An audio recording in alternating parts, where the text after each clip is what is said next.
Makosa manne ambayo wakulima wengi wa matango wanafanya pasipo wao kujua. Inawezekana wengine wanafahamu, lakini wengi wao nadhani hawajui. Kosa la kwanza, la nne ni kosa la muhimu sana ambalo unapaswa kulijua. Kwa hiyo fuatilia mpaka mwisho wa video hii ili uweze kujua makosa hayo ni makosa gani. Kosa la kwanza kabisa ambalo wakulima wengi wanafanya kinachopelekea matango yao kutokuwa mengi ni upungufu wa maji. Matango ni zao ambalo linapenda maji mengi ya kutosha, mradi uzaaji wake uwe mkubwa. Hivyo unabidi uzingatie utiaji wa maji uwe mwingi, kwa sababu maji kwa 90% mpaka 95% asili yake ni maji. Hivyo unapaswa utie maji ya kutosha.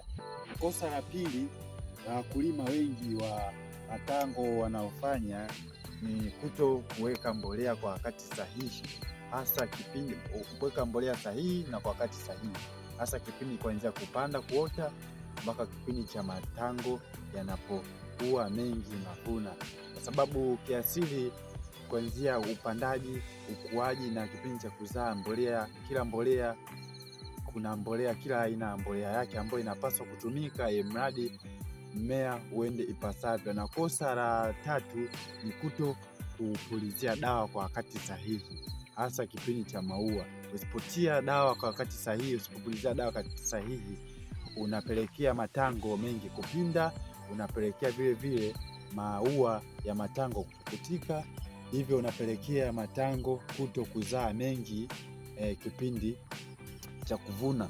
Na kosa la nne ambalo ni la muhimu zaidi ni kuto kuvuna matango kwa wakati sahihi. Unajua matango ni zao ambalo linapenda, licha ya kwamba unatia maji mengi, lakini matango ni zao ambalo linapenda uvune kwa wakati.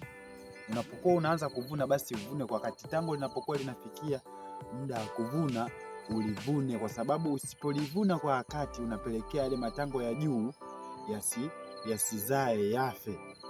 Unapelekea upukutiko wale maua ya juu. Hivyo unapaswa uvune kwa wakati, ili mradi yale matango ya juu yaendelee kunenepa. Unapochelewesha kuvuna yale matango ya chini ambayo yako tayari yaendelee kunenepa, unatengeneza yale ya juu yapungue, mengine yapukutike, mengine yasinenepe kama anapopaswa kunenepa.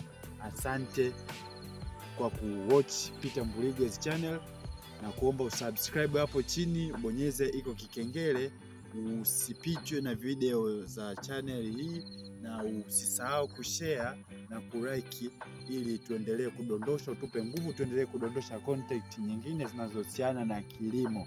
Asante, you are very welcome.